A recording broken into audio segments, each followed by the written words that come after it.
welcome to this edition of Culture Mosaic. In today's episode, we're going to explore different aspects of the culture and beauty of mountainous areas and ethnic people in Vietnam. In our culture and lifestyle segment, we'll bring you to Đồng Văn District, Hà Giang Province, a place famous for its rocky terrain. How can the ethnic people there still do farming on those special terrain? Follow us to find out more. Then we'll talk to a youngster of Paco ethnic background who made a short film about COVID-19 to raise awareness of this pandemic among people of ethnic groups in Vietnam. And moving on to the Central Highlands, we'll learn more about the Gong culture, a very important aspect in the cultural space of Central Highlanders, and how Gong reached Japanese people through the love of a Japanese expert who spent years researching Gong culture in Vietnam. The secret to life on rocky mountains.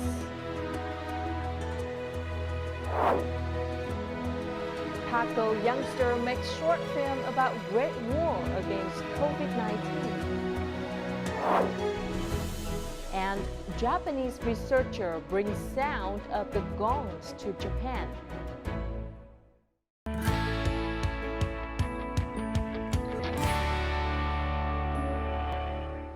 Lạc quan vượt dịch ở nhà vẫn vui, or optimism over pandemic home is still fun, is currently a challenge that has caused storms across social media platforms recently. This is a campaign by TikTok in cooperation with the Ministry of Health, Vietnam Youth Union, Vietnam Digital Communications Association, UNICEF, and Vietnam Red Cross to encourage people to stay at home with a positive attitude while the country is fighting against the pandemic.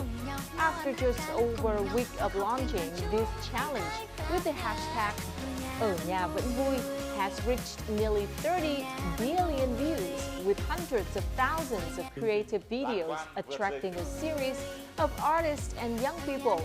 For each valid video or live stream participating in the campaign, TikTok will donate 44 cents to the Red Cross Fund, supporting the Vietnam Red Cross COVID-19 response activities with a maximum value up to $44,000. The program ends this Saturday, September 11th. The online meeting on September the 15th will feature famous artists with many interesting interactive activities sharing about their experience of social distancing at home. Lạc quan vượt dịch ở nhà vẫn vui.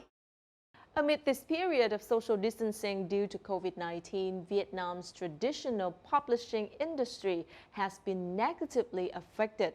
To cope with impact, many publishers have taken the initiative to organize interesting events and activities on social media for readers online.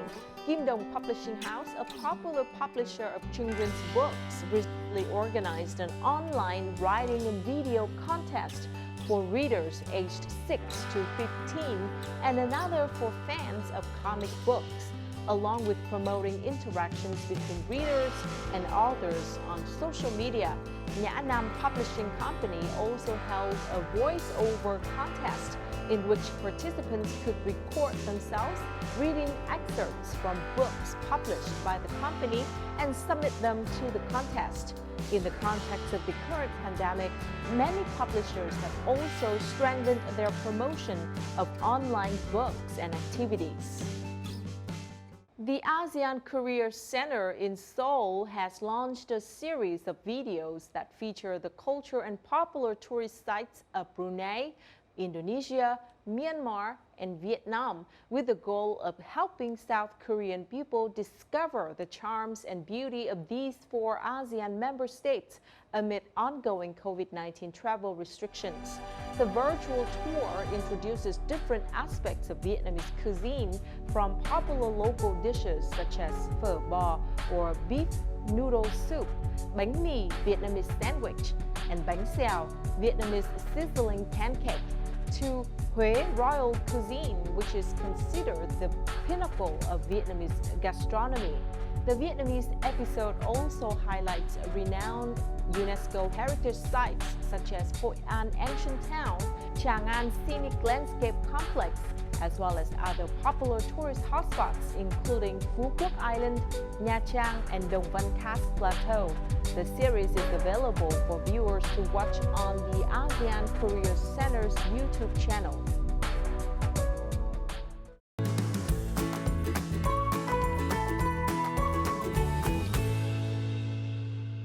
Đồng Văn district in Hà Giang province is a place dominated by rocky terrain.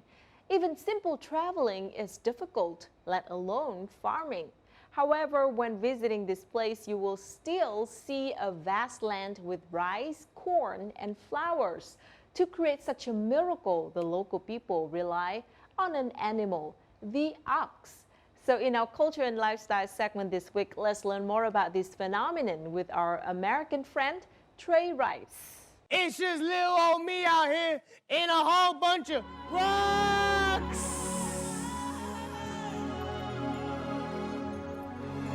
How have the people of Đông Văn, Hà Giang adapted to this extremely, seemingly unadaptable environment?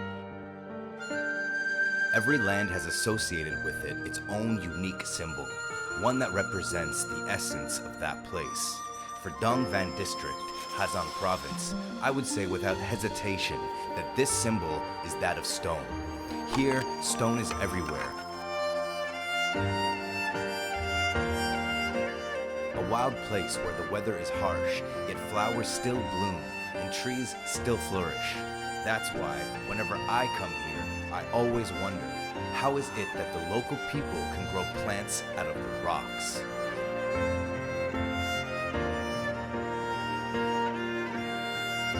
As a YouTuber, I thought it might be a good idea to find a fellow YouTuber, local to this land, to be my companion. I found Sung Mi Fin to be my guide. Đây, nhà em đây anh. À, thế à? Đây, nhà em ở trong này đây. Đấy. Đấy, nhà em ở trong này này. Lúc mà đầu tiên của người Mông ấy, lúc bé bé thì phải đi làm, phải đi cắt cỏ bò. Thế là bây giờ là em sẽ đi vào trong kia, em sẽ lấy cái điệu sang, xong là đưa cho anh, xong anh em mình đi cắt luôn. Ok. Bây giờ cũng hơi muộn rồi nhá. Thế em đi, em lên ra xong anh em mình đi nhá.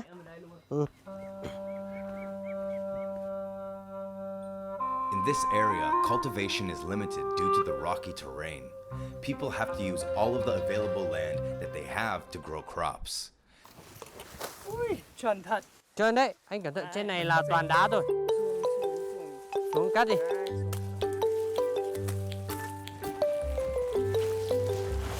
Đây. Buộc dây luôn đúng không? Đúng rồi, buộc dê luôn. Đấy, buộc thế này xong một tí mình mang về thì nó mới dễ. Đi đi, cẩn thận nhá. Không là chúng vào tờ đá đấy. In the Dong Van Karst Plateau, people only grow crops from late spring, which is early in the 3rd lunar month, until the end of the 9th lunar month. During this time, they receive a lot of rain here, so their corn plants flourish. Everywhere I go, and as far as the eye I can see the green color of the corn. Therefore, to protect the crops, the local people don't graze their cattle outside, but instead feed them at the barn. Anh Jay, anh có biết vì sao hôm nay em lại cho anh đi cắt cỏ bò đầu tiên không? Thế anh thường là đó là một công việc rất là bình thường, nhất là bên nông thôn như thế đúng không? Không phải đơn thuần như thế đâu anh ạ. Đối với người Mông hội em ấy thì con bò nó rất là quý giá. Một con bò là bao nhiêu? Một con bò ấy như tầm con này là 35 đến 36 triệu. Con này 35 củ à? 35 củ đấy. Ủa sao ra thế? Ui, trong làng em còn có những con còn đắt hơn.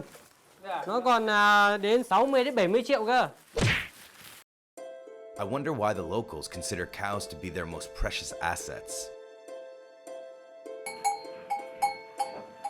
Chẳng hạn như con này này. Con này là 36 triệu.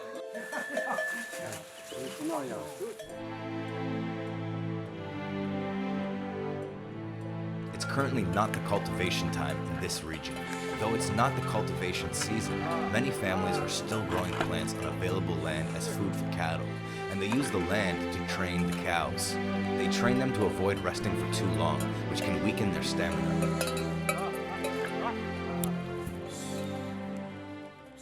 Nhưng mà bên Mỹ là nuôi bò để uống sữa. Còn bên Việt Nam ấy, nuôi bò không để uống sữa đâu, mà nuôi bò để Được. lao động. Ở đây cũng có công nghệ như là máy móc chẳng hạn. Sao không dùng máy móc ấy? Tại vì ở đây thì rất là nhiều đá.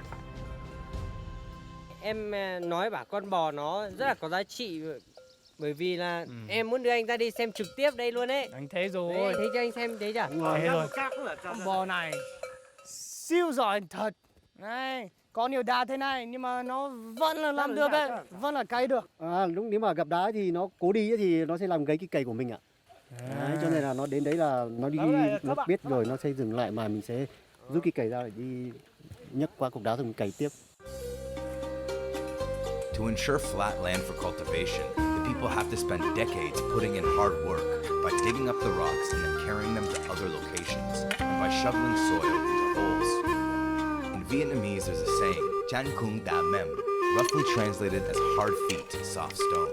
The saying depicts the patience and determination of a person who will go to the end of a journey, regardless of difficulties and obstacles. Their strong willpower can make the naturally hard rocks become softer.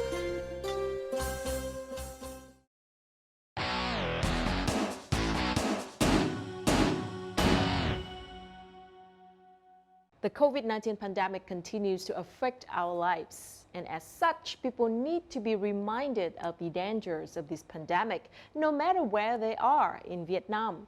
To raise ethnic group children's awareness of the COVID-19 pandemic, an ethnic Paco youngster chose COVID-19 as the topic for his short film. He is also an active part of the community and wants to pass on and introduce his cultural identity to other people. So let's meet Paco ethnic youngster Hồ Tu Pông Ngởi and learn about the meaningful work he's doing in this week's On the Mic subsection.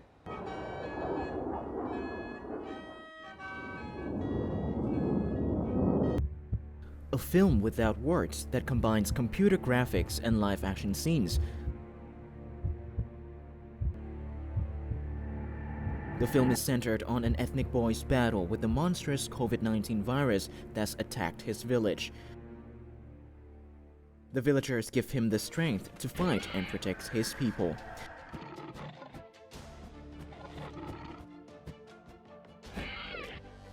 That is a short film by Hồ Tu Pông Ngởi, a Paco ethnic youngster, about the Great War against the SARS-CoV-2 virus. Through the film, Pông Ngởi wants to convey the message that villagers are responsible and can also become warriors in the fight against COVID-19, and through their efforts, overcome the pandemic. Making the film during the pandemic was a challenge for Pông Ngởi and his team. However, positive feedback from viewers, as well as the encouragement of the government, motivated the team to continue.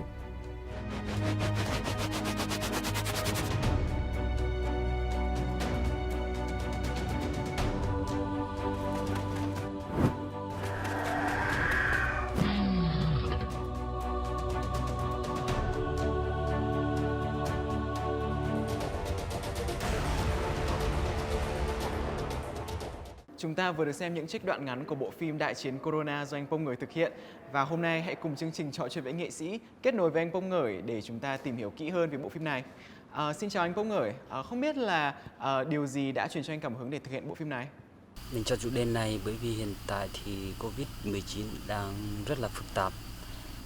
Và cái việc làm ra ý tưởng này với mục đích là truyền tải thông điệp để người dân, đặc biệt là người dân ở vùng biên giới, là có ý thức hơn về việc phòng tránh Covid-19.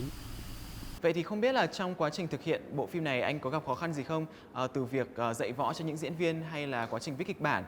Để có một bộ phim ngắn 6 phút mấy giây thì mình và nhóm của mình đã mất rất là nhiều thời gian, từ lúc bấm máy cho đến khi công chiếu phim thì bọn mình đã mất 2 tháng. Và tất nhiên là trong 2 tháng đấy thì cũng có những thời gian bọn mình không thể làm được. Một phần là do lỗi máy, và hai nữa là bạn diễn viên của mình thì cũng thường xuyên phải đi làm thuê.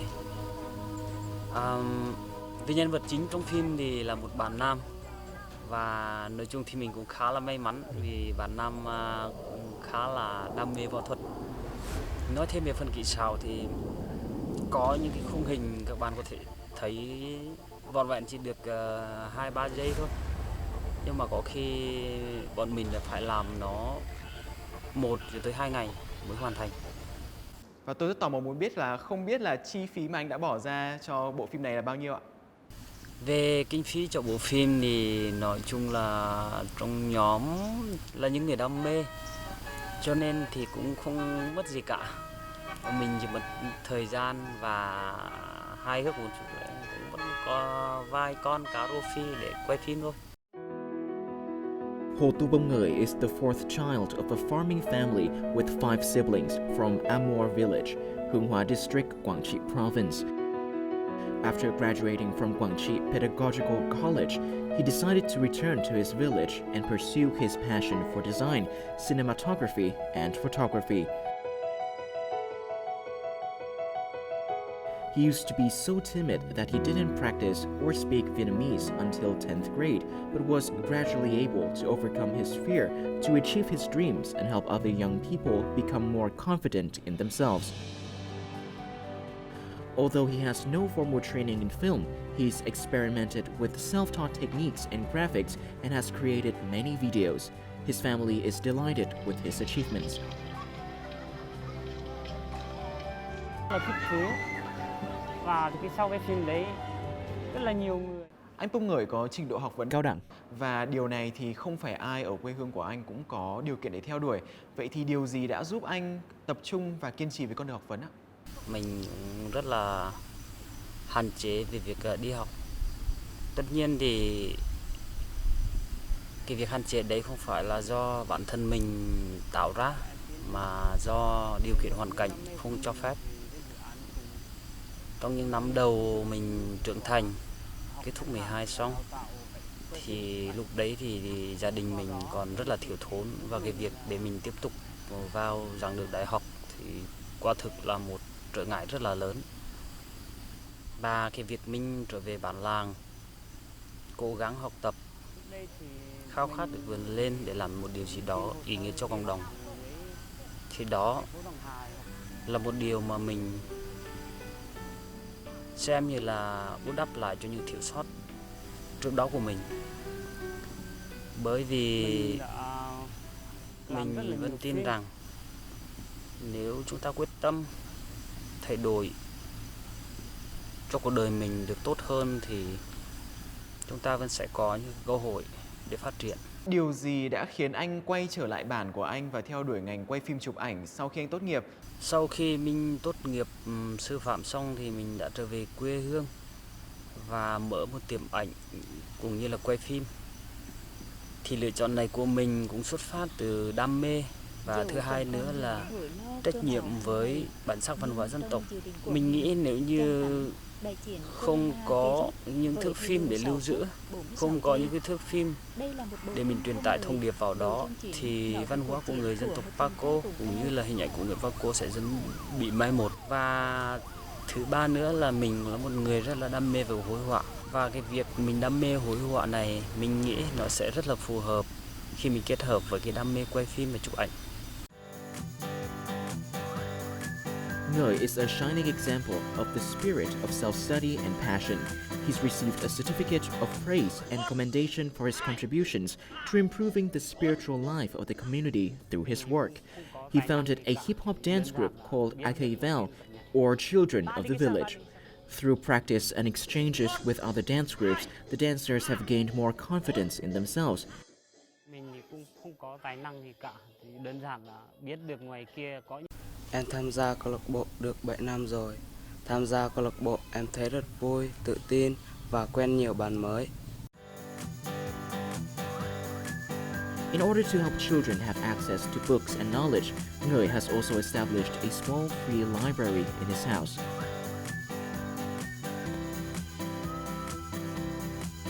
He wants to continue his passion and make films about the people and cultural features of the Paco ethnic groups so that children and adults alike will not forget their roots and help spread traditional Paco culture to viewers.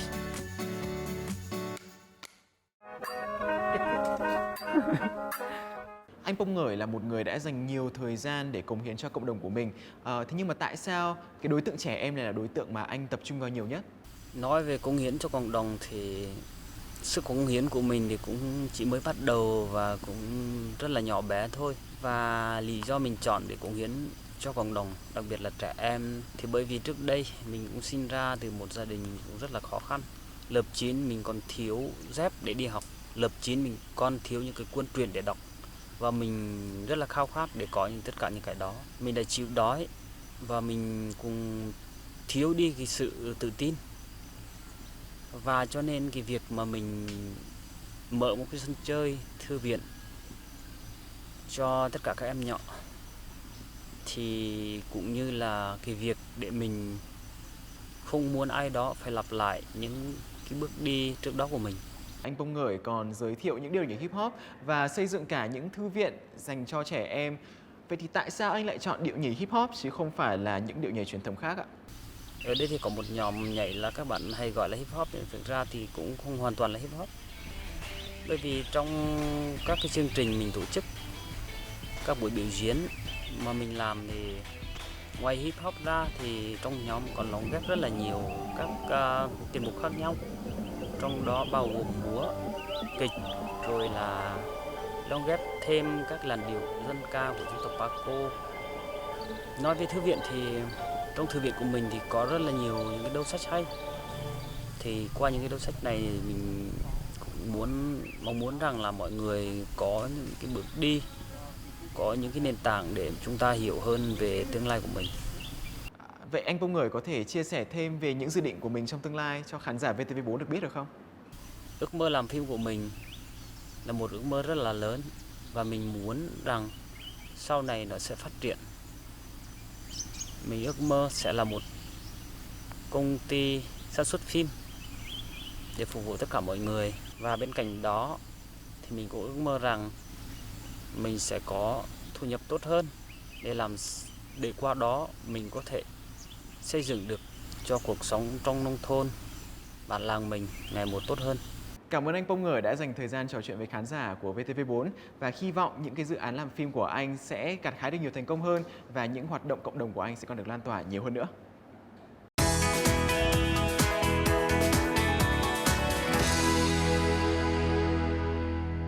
The cultural space of Gong in Vietnam's Central Highlands was recognized as a masterpiece of the oral and intangible cultural heritage of humanity in 2005 by UNESCO. And now, for the first time, many Japanese people in Hyogo Prefecture in Japan have been able to touch and hear the sound of the great mountains and forests of the Central Highlands.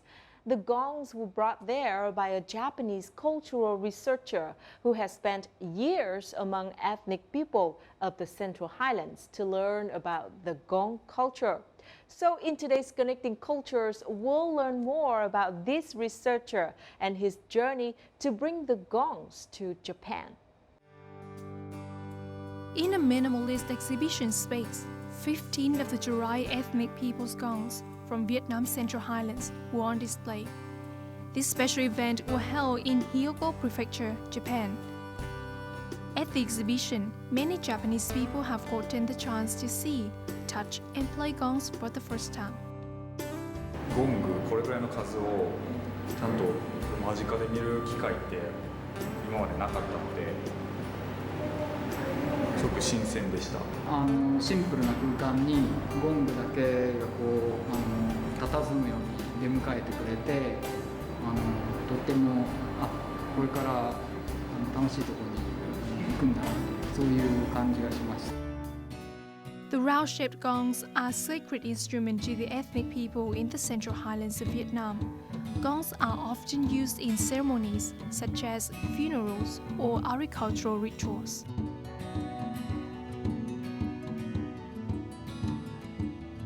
The gongs are made of copper. There are two types of gongs in the Central Highlands, boss gongs and flat gongs. As simple as they may look, the sound they produce is as of high quality as that of modern instruments. 僕が初めてそのベトナムの、中部高原のゴング音楽に興味を持ったきっかけは、1枚の CD でした。そのゴングが多数重なる重層的な響きが、とてもなんか印象的で、伝統的な音楽ではあるんですけれども、そういう先鋭的な新しい音楽としても聞こえるような、今まで聴いてきたその音楽ではなかったような、そういうなんか、魅力を感じて、でそこから、調査研究対象に、ゴング音楽をするって決めたのが、2006年ですね。Yanagisawa Eisuke is a cultural researcher and a sound artist. He fell in love with the sound of gongs the first time he heard them and came to Vietnam shortly after to learn about the instrument. He has been traveling between Vietnam and Japan for 15 years and has spent a lot of time with Bana and Trai people to learn about the gong culture here.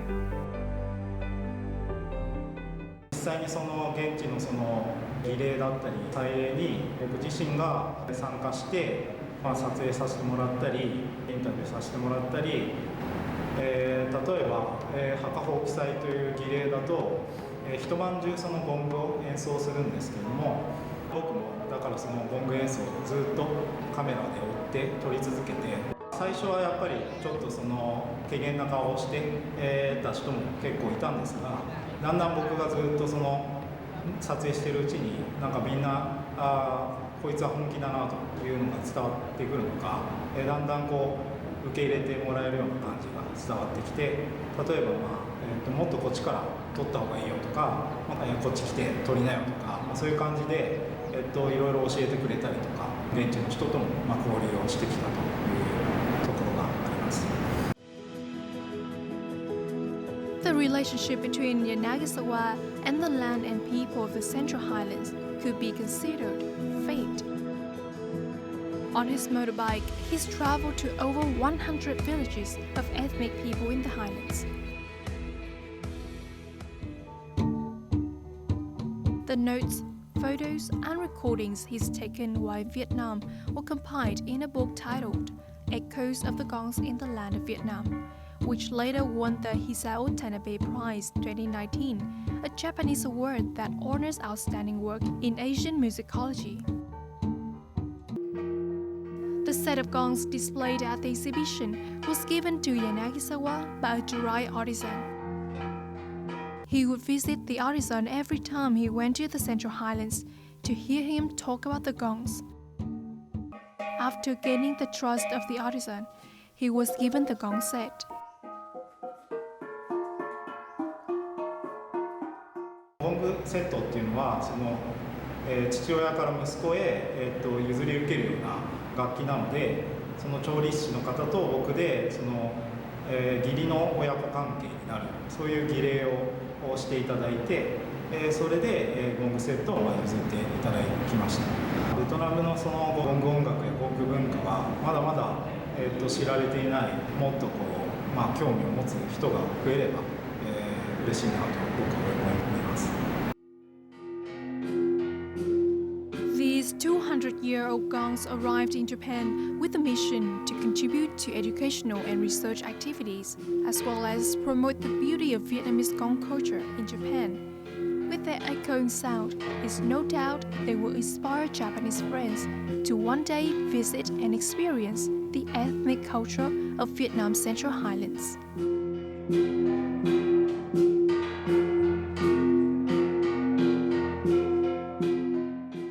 And that is the end of our program. If you'd like to catch us online, download the VTV Go app from your Google Play or App Store, or simply tune in our YouTube channel at youtube.com/VTV4Go for more of our programs.